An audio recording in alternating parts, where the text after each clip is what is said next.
Friends, welcome to study with Maliha. ये class 6 के लिए बनाया गया वीडियो है जिसके अंदर आज हम लोग फर्स्ट चैप्टर पढ़ेंगे, इंडियन सब कॉन्टिनेंट एंड हिस्ट्री। मैं चाहूँगी कि आप लोग मुझे ज़्यादा से ज़्यादा सपोर्ट करें, लाइक करें, वीडियो को शेयर करें, सब्सक्राइब करें चैनल को, ताकि मैं ये सारे चैप्टर्स के ऊपर वीडियो बना सकूँ। तो चलिए दोस्तों, शुरू करते हैं चैप्टर इंडियन सब कॉन्टिनेंट एंड हिस्ट्री। तो पहले इस पैराग्राफ में, यहाँ से चैप्टर स्टार्ट हो जाता है, तो पहले ये पैराग्राफ के अंदर यही लिखा है कि तो हम लोगों ने 5th स्टैंडर्ड की टेक्स्ट बुक के अंदर ये ऑलरेडी पढ़ चुके हैं कि जो मैन है और जो एनवायरनमेंट है, यानी इंसान और एनवायरनमेंट के बीच में एक बहुत ही क्लोज रिलेशनशिप है। यानी जो ह्यूमंस हैं वो लोग जो एनवायरनमेंट की रिसोर्सेज है उसे यूज़ करते हैं। जैसे कि हम लोग एग्रीकल्चर करते हैं, वो हम लोग एनवायरनमेंट के थ्रू करते हैं। हम लोग प्लांट्स पे से फ्रूट्स लेते हैं। तो हर चीज़ें, humans are entirely depended on the environment. तो यही लिखा है ये इस पैराग्राफ में कि हम लोगों ने पढ़ लिया था स्टोन एज के टाइम से कैसे लोगों ने स्टार्ट कर दिए थे बैंक्स के पास रहना, इंडस्ट्रियलाइजेशंस के लिए, एग्रीकल्चर के लिए। ये सब चीज़ें कैसे होते गए, यही चीज़ लिखा गया है ये पैराग्राफ में। ओके, टाइम प्लेस सोसाइटी, ये सारी चीज़ों की वजह से जो ये टाइम प्लेस सोसाइटी और इंडिविजुअल, ये 4 चीज़ें हैं जो मेजर पिलर्स है हिस्ट्री के। हिस्ट्री को हम लोग ये चारों चीज़ों के बिना बिल्कुल नहीं पढ़ सकते। ओके, तो ये जो हमारी 4 चीज़ें हैं, इसके अंदर से जो प्लेस है, वो प्लेस जो है वो जोग्राफिकल कंडीशंस के ऊपर है। यानी प्लेस, जगहों के बारे में हम लोग जोग्राफी सब्जेक्ट के अंदर पढ़ते हैं। तो जोग्राफी भी बहुत नेसेसरी है, बिकॉज हिस्ट्री के अंदर प्लेस वर्ड आ रहा है। प्लेस नेसेसरी है हिस्ट्री के लिए और प्लेस नेसेसरी है जोग्राफी के लिए। तो जो हमारी डाइट है, यानी हम क्या खाते हैं, क्या पीते हैं, क्या कपड़ा पहनते हैं, कैसे घरों में रहते हैं, आप लोग देख सकते हो फ़ोटो में कैसे पहले घर था, फिर कैसे हट्स बनने लगे, और फिर अभी कैसे टाइप्स ऑफ हाउसेस है, और आज की तारीख में जो बिल्डिंग्स वगैरह होती है। तो चेंजेस कितने आते गए। अभी आप लोग 6th स्टैंडर्ड के बच्चे हो ना, तो आप लोगों को मैं बहुत ही बेसिक तरीके से पढ़ाऊँगी ताकि हर किसी को समझ में आए। ठीक है, फिर भी नहीं समझ रहा है तो कमेंट करो, अपने पेरेंट्स की गाइडेंस लो, ऑफकोर्स समझेगा। ऑनलाइन सेशंस चल रहे हैं अभी तो हर जगह, देखते हैं अभी और क्या होता है। तो ओके, प्लेसेस के ऊपर लाइफस्टाइल कैसे डिपेंडेड है, हम लोग ये बात करते हैं। जैसे जो लोग हिली रीजन्स में रहते हैं ना guys, I am so sorry, I had a notification. Okay, वो नोटिफिकेशन आता रहता है फ़ोन पे, उस पर ध्यान मत दो, हम लोग स्टडीज़ पे ध्यान देंगे। ओके, तो जो हिली रीजन्स में जो लोग रहते हैं वो लोगों की लाइफ ज़्यादा खतरे में होती है then the people who stayed in the plain regions. वो कैसे होता है कि हम लोग प्लेन रीजन्स पे रहते हैं, हमारी लाइफ सेफ़ होती है। हिली रीजन्स का पता नहीं कब माउंटेन गिर जाए, कब क्लाइमेट चेंज हो जाए, तो उन लोगों की लाइफ ज़्यादा डिफ़िकल्टीज़ में होती है। कैसे होती है? स्ट्रेनॉस। ओके, ये सब टर्म्स, वर्ड्स डिफ़िकल्ट है, बट आप लोगों की टेक्स्ट बुक में दिया है तो आप लोगों को आना चाहिए। अब क्योंकि हिली रीजन्स के अंदर हमारे पास में ज़्यादा अच्छा फर्टाइल लैंड नहीं है। फर्टाइल लैंड क्यों चाहिए होता है? एग्रीकल्चर ग्रो करने के लिए, मतलब जो क्रॉप्स है और जो हमारा खाना जो हम खाते हैं वो ग्रो करने के लिए हमें फर्टाइल लैंड चाहिए होता है। और फर्टाइल लैंड किधर मिलता है? रिवर बैंक्स के साइड, प्लेन रीजन्स में मिलता है। अब हिली रीजन्स में फर्टाइल प्लेन्स होता नहीं है, तो इसलिए वहाँ पे फूड की कमी होती है, वहाँ पे फूड बहुत कम होता है। ओके, इसकी वजह से जो grains, vegetables are scarce in the hilly regions. Okay, scarce यानी लिमिटेड, मतलब बहुत कम। स्कार्स मतलब क्या होता है? लेस होता है। मैं आप लोग को मीनिंग्स के साथ बोलते जाऊँगी, हो सके तो आप लोगों की टेक्स्ट बुक में आप लोग मार्क करते जाओ ताकि इजी पड़े सब बच्चों को। क्योंकि ऊपर डिफ़िकल्टी होती है हिली रीजन्स में, स्कार फूड होता है, तो वहाँ के लोग ज़्यादा हंटिंग और गैदरिंग पे डिपेंडेड होते हैं। एग्रीकल्चर पे इतना डिपेंडेंट नहीं होता है जितना वो लोग हंटिंग और गैदरिंग पे डिपेंडेड होते हैं। तो इस तरीके से हम लोगों को पता चलता है कि डिफरेंट जगहों पे डिफरेंट ट्रेडिशंस फॉलो किए जाते हैं और सबका लाइफस्टाइल अलग अलग होता है। हिली रीजन्स वाले अलग तरीके से खाते पीते रहते हैं, प्लेन रीजन्स वाले अलग तरीके से खाते पीते रहते हैं। ये पूरे उसमें सिर्फ इतना ही लिखा है। Okay, I hope it is very easy and very clear to each and every student. Next page पे आ जाते हैं हम लोग। ओके, तो क्लाइमेट, रेनफॉल, एग्रीकल्चर प्रोड्यूस क्या होता है बच्चों? जो हम लोग एग्रीकल्चर में ग्रो करते हैं, जैसे जो क्रॉप हम लोग ग्रो करते हैं, वीट हो गया, राइस हो गया, बार्ले हो गया, यानी जो भी हम लोग ग्रो करते हैं उसको बोलते हैं एग्रीकल्चर प्रोड्यूस। फिर फ्लोरा और फोना, फ्लोरा किसको बोलते हैं? फ्लावर्स को बोलते हैं, प्लांट्स, ये सब को बोलते हैं। और फोना क्या होता है? एनिमल्स को बोलते हैं। Of the region where we live are the sources of the livelihood, यानी कि हम लोग जहाँ पे रहते हैं तो वहाँ का climate, agriculture produce, flora fauna, rainfall, ये सारी चीज़ें किसके ऊपर डिपेंडेड होती है? हमारी लाइवलीहुड पे डिपेंडेड होती है। यानी हमारा जो लाइफस्टाइल है, हमारा जो कल्चर है, वो इसी चीज़ पे डिपेंडेड होता है और उसी के साथ में वो डेवलप होता है और बिल्कुल वैसा ही चलता है वो। ठीक है, ओके बच्चों। तो इसकी वजह से लाइफस्टाइल इस पर डिपेंडेड होता है हमारा। तो इस वजह से क्या होता है ना, जहाँ पे भी प्लेंटी ऑफ फर्टाइल लैंड हो, पानी अवेलेबल हो, ये सब चीज़ें जहाँ अवेलेबल होती हैं, वहाँ पे क्या करते हैं ना, जो पब्लिक होती है, ह्यूमंस वहाँ पे सेटल हो जाते हैं। तो वहाँ पे ज़्यादा सेटल हो जाते हैं, वहीं पे रहने लगते हैं। तो उससे क्या होता है कि वहाँ पे टाउन्स बन जाते हैं, विलेजेस बन जाते हैं, यानी सभी का वहाँ सेटलमेंट हो जाता है। तो एक वो हो जाता है ना कि अभी सब यहीं रहेंगे, तो वो विलेजेस बन जाता है, ज़्यादा लोग रहने लगते हैं, तो फिर टाउन्स बन जाता है। बट समटाइम्स क्या होता है, डिग्रेडेशन ऑफ द इन्वायरमेंट, यानी इन्वायरमेंट की कुछ चीज़ें कम हो जाना, या ड्रॉट यानी कि फ्लड्स आ जाना, या फिर ऐसे कुछ भी चीज़ होती है ना, कोई बिल्डिंग या मतलब कुछ कोलैप्स हो जाए, ये सब क्या होता है, जो मतलब जो हमारे टाउन्स, विलेजेस, ये सब ख़राब हो जाते हैं। कैसे ख़राब होते हैं? क्योंकि फ्लड्स आता है तो सब बह जाता है, सब ख़राब हो जाता है। तो इस बह जाएगा अब सब चीज़, तो इंसान क्या करेगा? वो ज़ाहिर बात है अपनी वो पुरानी जगह छोड़ के न्यू जगह पे रहने आ जाएगा। तो यही ये पैराग्राफ में बताया गया है कि कैसे लोग अपनी विलेजेस में जब सेटलमेंट कर लेते हैं तो उसके बाद में ड्राउट्स और ये सब होने की वजह से कैसे वो लोग अपनी वो जगह छोड़ के एक दूसरी जगह रहना स्टार्ट कर देते हैं। ठीक है, इसी वजह से हिस्ट्री और ज्योग्राफी के अंदर बहुत ही क्लोज रिलेशन है। कैसा रिलेशन है? हिस्ट्री किस पे डिपेंडेड है? ज्योग्राफी पे। ज्योग्राफी पे क्यों डिपेंडेड है? क्योंकि हम लोग कौन सी प्लेस पे रहते हैं, लाइफस्टाइल क्या है, ये ज्योग्राफी पे डिपेंडेड है। I hope this is very clear to you all. अब नेक्स्ट पॉइंट हम लोग पढ़ेंगे geographical features of the India. Okay okay, तो हमारी जो कंट्री है इंडिया, वो बहुत ही लंबी चौड़ी है। देखो फिर नोटिफिकेशन आ रहा है, मैं फ़ोन में से पढ़ा रही हूँ ना बच्चों, तो नोटिफिकेशन आता रहेगा, उसे इग्नोर करो, सिर्फ पढ़ाई पे ध्यान दो। ठीक है, ओके। तो क्या बता रहा है इस पैराग्राफ में कि इंडिया जो है वो बहुत ही फार और वाइड है, यानी बहुत ही लंबी चौड़ी कंट्री है। तो उसके नॉर्थ के अंदर हिमालय है, नॉर्थ यानी ऊपर होता है। ओके, नॉर्थ ऊपर होता है। ईस्ट किधर होता है? ईस्ट हमारे राइट में होता है। ईस्ट में आता है बे ऑफ बंगाल, फिर वेस्ट में होता है हमारा अरेबियन सी। ओके, फिर उसके बाद में साउथ में होता है इंडियन ओशन। फिर हमारे दो आइलैंड्स भी हैं, अंडमान एंड निकोबार आइलैंड और लक्षद्वीप आइलैंड। तो ये जितनी भी चीज़ें हैं, ये सब को छोड़ के the rest of the countries contiguous, यानी कि एक दूसरे के साथ में शेयरिंग होती रहती है। ओके, तो we have to take into account, यानी कि हम लोगों को ये चीज़ याद रखनी है कि एंशिएंट हिस्ट्री में, यानी इंडिपेंडेंस मिलने से पहले 1947 से पहले, जो हमारा बांग्लादेश और पाकिस्तान, ये दोनों इंडिया का ही पार्ट था। यानी जब हमको इंडिपेंडेंस मिली थी, तभी पाकिस्तान और बांग्लादेश ये दोनों सेपरेट हो गए, ये लोग अलग हो गए। लेकिन इससे पहले ये इंडिया के साथ ही था। तो अभी हम लोग कुछ चीज़ें देखेंगे, फॉलोइंग इम्पॉर्टेंट रीजन्स को, ये ऐसे रीजन्स देखेंगे जो इम्पॉर्टेंट है इंडिया के पर्सपेक्टिव से, ये हम सबको पता होना चाहिए। ठीक है, तो पहला है हिमालयाज़, फिर उसके बाद हम लोग देखेंगे, क्या देखेंगे हम लोग? Plains of the Sindhu, Ganga, Brahmaputra rivers देखेंगे मतलब। फिर थार डेजर्ट क्या है वो देखेंगे, डेक्कन प्लेटू क्या है वो देखेंगे, कोस्टल रीजन्स देखेंगे, और फिर the islands in the seas देखेंगे। तो ये 6 की 6 चीज़ें हमें देखना है इस चैप्टर में, और फिर उसके बाद चैप्टर ख़त्म हो जाएगा। बिल्कुल ज़्यादा कुछ नहीं है इस चैप्टर में, बहुत ही ईजी है। लाइट लो चैप्टर को, सब चीज़ें अच्छे से समझो ताकि आप लोगों को आगे भी काम आए। अभी आप लोग इतने छोटे हो, लेकिन इतने भी छोटे नहीं हो कि बिल्कुल नहीं पढ़ पाओ। ऑनलाइन पढ़ सकते हो आप लोग, कोशिश करके देखो।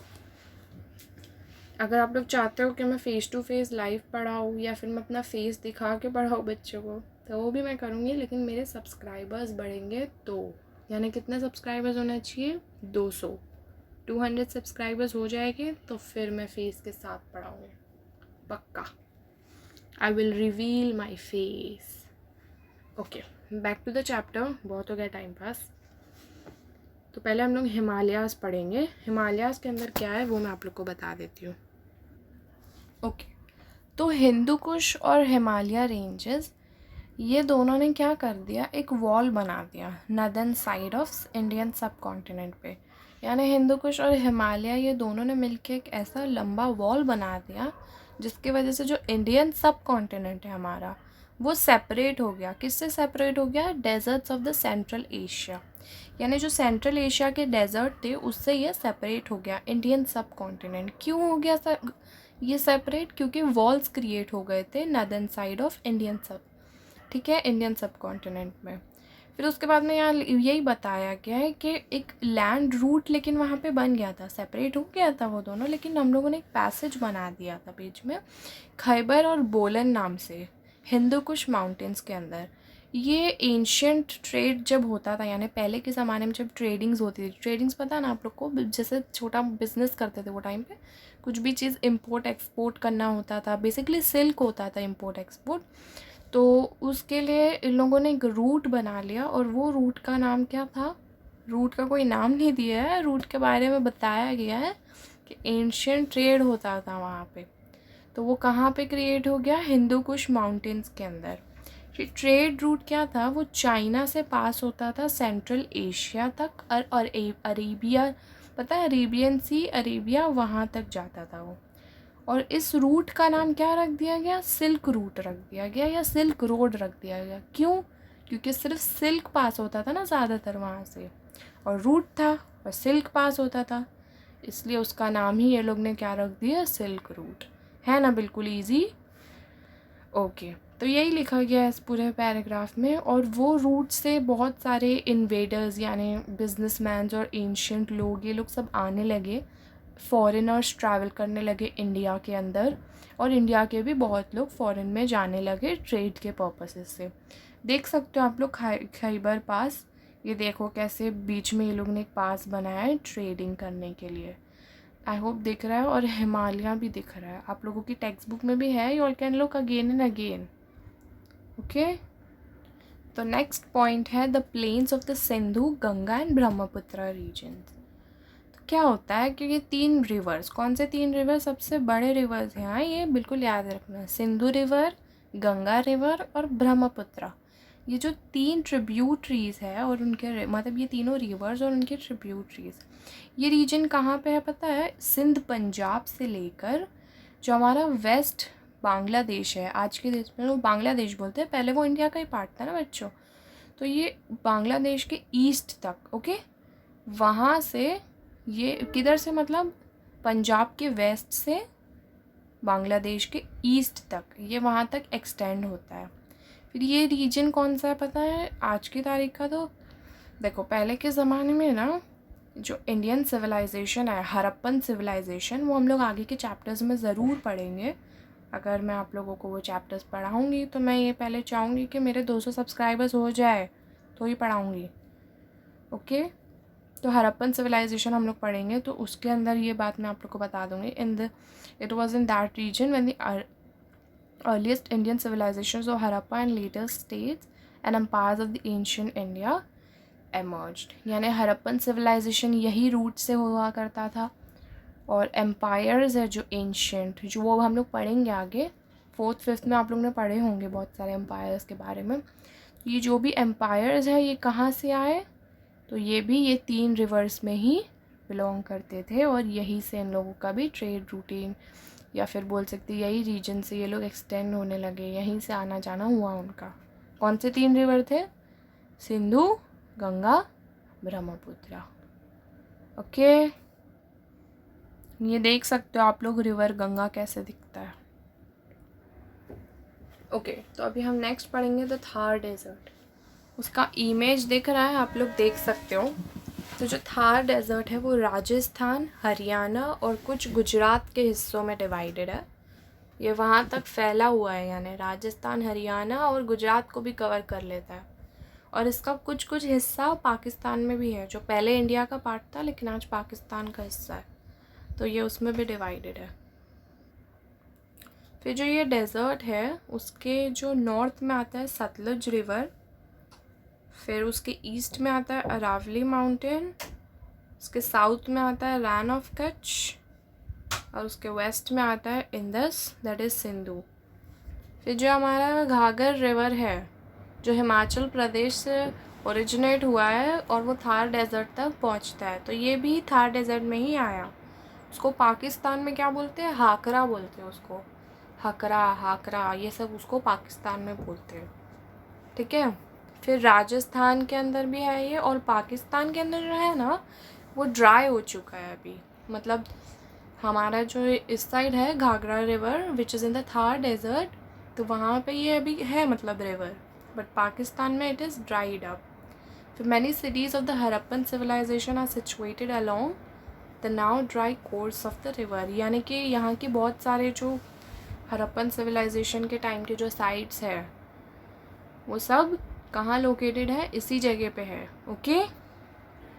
ओके बच्चों, तो हमारा नेक्स्ट टॉपिक है द डेक्कन प्लेटू। तो this region is between the east and the west coast of the India. Okay, तो क्या होता है उसके वेस्ट पे क्या है, अरेबियन सी है, साउथ पे है इंडियन ओशन, और ईस्ट पे है बे ऑफ बंगाल। ठीक है, और ये तीनों रीजन्स को मिला के ये तीनों साइड्स कौन से हो गए साइड्स हमारे, Arabian Sea, Indian Ocean, Bay of Bengal, ये तीनों साइड को मिला के उसको बोलते हैं पेनिनसुला। क्या बोलते हैं, पेनिनसुला। और जो हमारा इंडियन पेनिनसुला है ना उसका majority of the part Deccan प्लेटू में है। किस में है, डेक्कन प्लेटू में। पेनिनसुला, इंडियन पेनिनसुला का पार्ट कहाँ है, डेक्कन प्लेटू में।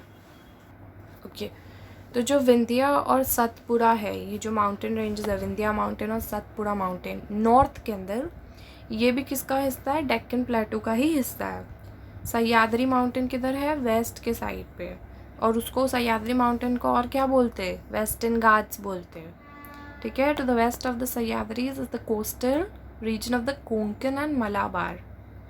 ठीक है, जो कोस्टल रीजन है मलाबार और कोंकण, ये भी किस साइड आते हैं, सह्याद्रीज के वेस्ट साइड पे आते हैं। ओके, फिर जो डेक्कन प्लेटू उसको क्या बोलते हैं, ईस्टर्न साइड वाले डेक्कन प्लेटू को बोलते हैं ईस्टर्न घाट्स, वेस्ट वाले को बोलते हैं वेस्टर्न घाट्स, ईस्ट वाले को बोलते हैं ईस्टर्न घाट्स। बहुत इजी है, समझ के पढ़ो। ओके, तो जो हरप्पन एग्रियन कल्चर्स है, यानी जो हरप्पन के टाइम पे जो, तो वो सब भी हम लोगों को डेक्कन प्लेटू के अंदर दिखाई देते हैं। जो मौर्य एम्पायर था हमारा, लार्जेस्ट एम्पायर था ना वो एंशियंट इंडिया में, तो वो भी कहाँ पाया जाता है, वो भी डेक्कन प्लेटू के ही अंदर है। जब मौर्य एम्पायर का डिक्लाइन हो गया था तो दूसरे बहुत सारे किंगडम्स और बहुत सारे स्मॉलर एम्पायर्स आए थे, तो वो भी यही रीजन में फ्लरिश कर रहे थे, यानी यही डेक्कन प्लेटू के साइड उन लोगों का भी कंट्रोल हुआ करता था, वहीं वो लोग भी एम्पायर्स थे। ओके गाइस, तो नेक्स्ट पॉइंट है the coastal regions. From the time of the Harappan civilization, यानी हरप्पन सिविलाइजेशन के टाइम से ही एंशंट इंडिया के अंदर ट्रेड रिलेशंस हुआ करते थे वेस्टर्न कंट्रीज़ के साथ। जो भी वेस्टर्न कंट्रीज़ थी उसके साथ में हम लोगों का इंपोर्ट एक्सपोर्ट ट्रेड रिलेशन चलता था हरप्पन सिविलाइजेशन के टाइम से ही। तो ये ट्रेड रूट कैसे होता था, ट्रेड यहाँ से वहाँ कैसे करते थे, इतना चल के तो जाएंगे नहीं, तो कैसे होता था, सी के थ्रू होता था, समंदर। ओके, समंदर के थ्रू यहाँ से वहाँ ट्रेडिंग होता था। तो इसके लिए इंडिया ने बहुत सारे फॉरेन कंट्रीज से, कल्चर से, उनके लोगों से और सी पोर्ट से कांटेक्ट अपना जुड़ा लिया था, यानी इंडिया का बहुत सारे लोगों के साथ कांटेक्ट हो गया था। जितने फॉरेन कंट्रीज़ हुआ करते थे, फॉरेन कल्चर्स क्या हुआ करते थे, जो सी पोर्ट्स थे वहाँ के, ये सब से उनका कांटेक्ट बहुत ही अच्छा हो गया था। क्यों, क्योंकि हम लोग का चलता था ना, ट्रेड रूट चलता था हमारा के लिए।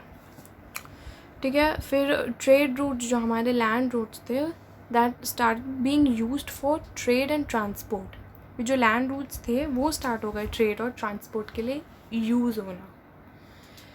इसलिए importance of okay, land routes बने ट्रेड और ट्रांसपोर्ट के लिए, लेकिन जो सी का इम्पोर्टेंस था ना वो डिमिनिश नहीं हुआ, वो आज की तारीख में भी डिमिनिश नहीं हुआ। आज की तारीख में भी बड़े बड़े इंपोर्ट्स एक्सपोर्ट्स कैसे होते हैं? कार्गो शिप्स में होते हैं। शिप्स कहाँ पे चलाते हैं? समंदर में चलाते हैं। तो क्योंकि लैंड रूट्स बने, ट्रेड ट्रांसपोर्ट वहाँ से हुआ, लेकिन फिर भी जो सी का इम्पोर्टेंस है वो कभी ख़त्म नहीं हुआ। वीडियो लेंदी हो रहा है लेकिन इम्पोर्टेंट टॉपिक है, इसलिए अच्छे से पढ़ा रही हूँ, पढ़ लेना अच्छे से। The islands in the sea. Okay, तो जो अंडमान एंड निकोबार आइलैंड्स है, ये दोनों इंडियन आइलैंड्स है। ये कहाँ है? बे ऑफ बंगाल में है। ओके, लक्षद्वीप आइलैंड जो है इंडियन आइलैंड है, वो भी किसका हिस्सा है? अरेबियन सी का हिस्सा है वो। तो ये जो आइलैंड्स हैं ये एंशियंट सी ट्रेड के अंदर काम आते थे। Okay, Periplus of the Erythraean Sea और the handbook of the Red Sea makes a mention of the Indian islands. It has been written by the unknown Greek sailor. ये दो बुक्स हैं जो एंशियंट इंडियन आइलैंड्स के बारे में बताती है हम लोगों को, और ये ग्रीक सेलर ने लिखा था जिसका नाम हम लोगों को पता नहीं है, लेकिन ये पता चल गया। अब ये देखो, ये अब तुम लोग मैप देख सकते हो इसका। तो जैसे कि मैंने बताई थी, नॉर्थ के अंदर हिमालयन माउंटेन है, देखो यहाँ दिख रहा है, जूम करके बताती हूँ। मैप इसी में से पढ़ो, वीडियो में से ही। देखो ये हिमालयन माउंटेन दिख रहा है आप लोगों को? बिल्कुल यही है हिमालयन माउंटेन। फिर नेक्स्ट है ये रिवर्स, सब गंगा रिवर दिख रहा है, ये लिखा है देखो यहाँ, यहाँ है गंगा। फिर ओके, तो मैं मार्क करके बताती हूँ। यहाँ दिख रहा है गंगा रिवर, ये पूरा गंगा रिवर है। तो ये सब किसका हिस्सा है? सब रिवर है। फिर ये थार डेजर्ट दिख रहा है, देखो अंडरलाइन करके बताती हूँ अभी मैं सर्कल करके। थार डेजर्ट दिख रहा है, ये भी किसका पार्ट है? थार डेजर्ट अभी हम लोगों ने पढ़ा है। किधर है थार डेजर्ट? यही है, और इसका कुछ हिस्सा पाकिस्तान में जाता है, देखे थे ना अभी, यही है वो, ठीक है। फिर अभी हम लोगों ने प्लेटूज़ के बारे में पढ़ा था, याद है ना? ये डेक्कन प्लेटू, ये पूरा हमारा डेक्कन प्लेटू, ये जितना भी है ना ब्राउन से, देखो दिख रहा है ना, ये जितना भी मैंने अंडरलाइन की हूँ ये पूरा क्या है? डेक्कन प्लेटू का हिस्सा है। देखो बच्चों, ये दिख रहा है आप लोग को अंडमान आइलैंड, ये ऐसा है अंडमान आइलैंड। बहुत ही ब्यूटीफुल जगह दिख रही है ये, बिल्कुल ऐसी ही है ये जगह। लास्ट पार्ट है इंडियन सब कॉन्टिनेंट, ये पढ़ेंगे उसके बाद चैप्टर कंप्लीट हो जाएगा। तो जो मोहनजोदारो पे पिक्चर भी आई थी ना, वो देखने के लिए नहीं बोल रही हूँ, पढ़ाई पे ध्यान दो। तो सिटीज़ ऑफ हड़प्पा, यानी हड़प्पा और मोहनजोदारो, ये जो दोनों सिटीज़ है आज की तारीख में वो पाकिस्तान में है, लेकिन पाकिस्तान पहले इंडिया का हिस्सा था, तो जाहिर सी बात है फिर हड़प्पा और मोहनजोदारो भी कहाँ के हिस्सा हो गए? इंडिया का हिस्सा होगा, सिंपल। तो अफ़गानिस्तान, पाकिस्तान, नेपाल, भूटान, बांग्लादेश, श्रीलंका, ओके, और India together form a region known as South Asia. मतलब ये सारी कंट्रीज जो है ये साउथ के साइड में है, और ये सब एंशियंट, मतलब एशिया जो है एशिया का हिस्सा है, तो इसलिए उसको मिला के क्या बोलते हैं? साउथ एशिया बोलते हैं, ठीक है। ओके, फिर एक्सपांस, हम लोग अगर इंडियन रीजन्स की बात करें तो उसे इंडियन सब कॉन्टिनेंट भी बोलते हैं। फिर जो हड़प्पा सिविलाइजेशन था वो स्प्रेड कैसे हुआ? मेनली नॉर्थ वेस्टर्न पार्ट से। तो north western part mainly known as the Harappan civilization कहाँ था? North western part of the Indian subcontinent, यानी जो इंडियन सब कॉन्टिनेंट है उसका जो नॉर्थ वेस्टर्न पार्ट था वहाँ पे हड़प्पन सिविलाइजेशन हुआ था। चाइना और म्यांमार, ये दोनों नेबरिंग कंट्रीज़ है, किसके नेबरिंग कंट्रीज़ है? बोलो जल्दी। ओके, किसी के भी नेबरिंग कंट्रीज़ नहीं है वो लोग। चाइना और म्यांमार क्या है? इंडिया के नेबरिंग कंट्रीज़ हैं वो, लेकिन साउथ एशिया के उन लोग हिस्सा नहीं है, समझे? नेबरिंग कंट्रीज़ हैं वो लोग चाइना और म्यांमार के, लेकिन साउथ एशिया और इंडियन सब कॉन्टिनेंट, ये दोनों का वो लोग पार्ट नहीं है, यानी हिस्सा नहीं है उसका वो लोग तो नेबरिंग कंट्रीज़ है। ये मैप में हम लोग ने देखा था ना, फिर से दिखाती हूँ मैं आप लोगों को फॉर अ बेटर अंडरस्टैंडिंग। देखो ये है हमारा इंडिया का मैप, अच्छे से दिख रहा है आप लोग को? नहीं दिख रहा है तो अपने टेक्स्ट बुक में से देखो यार। देखो बच्चों, ये है हमारा चाइना, ये है इंडिया। इंडिया का नेबरिंग कंट्री कौन सा है? चाइना है, ओके। चाइना है और म्यांमार है, देखो यहाँ पे म्यांमार दिख रहा है, यहाँ पे चाइना दिख रहा है। ये जो दो कंट्रीज़ हैं ये लोग इंडिया का क्या है? नेबर्स है। ओके, चाइना और म्यांमार नेबरिंग कंट्रीज़ है। वो लोग साउथ एशिया का और इंडियन सब कॉन्टिनेंट का हिस्सा नहीं है, बट क्योंकि वो लोग नेबरिंग कंट्रीज़ है इसलिए हमारा ट्रेड रिलेशंस एंशियंट टाइम से, कल्चरल रिलेशंस, ये सब एंशियंट टाइम से इंडिया के साथ में चल रहा है। तो इसलिए ये लोग एक इम्पॉर्टेंट प्लेस रखते हैं एंशियंट इंडियन हिस्ट्री को पढ़ते वक्त। यानी जब भी हम एंशियंट इंडियन हिस्ट्री पढ़ेंगे तो वो इंडियन हिस्ट्री होगा, लेकिन चाइना, म्यांमार, क्योंकि ये सब नेबरिंग कंट्रीज़ है, उसके बारे में भी जिक्र होता रहेगा। तो इसी के साथ हम लोग का ये चैप्टर पूरी तरीके से कंप्लीट हो जाता है। यहाँ पे आप लोग देख सकते हो वेरियस कॉस्ट्यूम्स के कौन से, मतलब कंट्री के अंदर कैसा कॉस्ट्यूम पहना जाता है। ये आंसर्स पूरे आप लोगों को मिल जाएंगे। अगर आप लोग चाहते हो कि मैं इसके आंसर आप लोग को दूँ तो आप लोग को क्या करना है, सिंपली वीडियो को ज़्यादा से ज़्यादा शेयर करना है, ज़्यादा से ज़्यादा लाइक्स आना चाहिए वीडियो पे, और सब्सक्राइबर्स 200 से ज़्यादा करके दो। 200 से ज़्यादा सब्सक्राइबर हो गए तो मैं 3 चीज़ करूँगी, बताई थी आप लोग को। क्या 3 चीज़ होगी? एक तो आई विल रिवील माई फेस, और मैं अपने फेस के साथ वीडियोस बनाऊँगी, तो शायद आप लोग को ज़्यादा मज़ा आए। सेकंड चीज़ क्या होगी? लाइव सेशंस भी हो सकते हैं जिसमें स्टूडेंट्स को साथ में लाइव पढ़ने मिलेगा मेरे साथ में। ओके, और तीसरी चीज़ क्या होगी वो अभी क्यों बताऊँ, पहले सब्सक्राइबर्स तो बढ़ाओ फिर बताती हूँ। Okay, thanks for watching my video. Make sure you all subscribe the channel. Bye.